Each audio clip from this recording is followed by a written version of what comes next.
Kamusta? Sabi, namiss kita. Grabe, namiss kita. Uy. Teka nga dito. Teka, ba't nga pala kayo nandito? Obvious ba? Eh di nagbabakasyon. Pero, paano nyo nalaman kung nasan kami?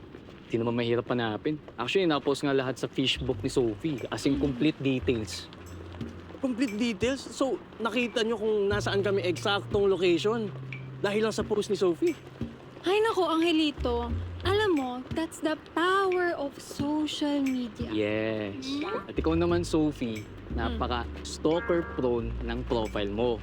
Kasi huwag ka masyado nagpo-post ng mga details at saka kung nasan ka ng real time. As in.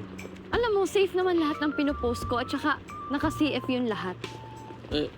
Ano yung CF? Di close friend. Oh? Charot! Hindi, ibig sabihin, mga kaibigan mo lang yung nakakita.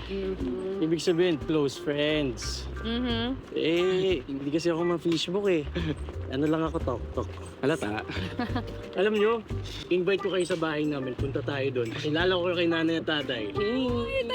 Tatay, Hindi! paano tong click? Hawak mo. Hawak ko? Hawak ko ang click? Oh, ano? Introduce them. Dali. Nay, tay. Si Lawrence nga po pala, tsaka si Luisa May. Hello po. Si Lawrence po, siya po yung roommate ko po sa dorm. Si Luisa May naman po. Hop! Teka, huhulaan ko ha. Si Luisa May ay girlfriend ni Lawrence. Magjowa kayo. Naku, hindi po. Mas may connection po kami ni Angelito.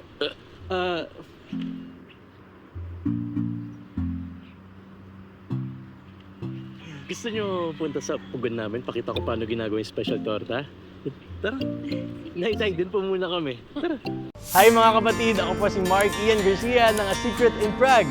Tuloy-tuloy na natin to. Next video na agad and please subscribe to TV5 YouTube channel.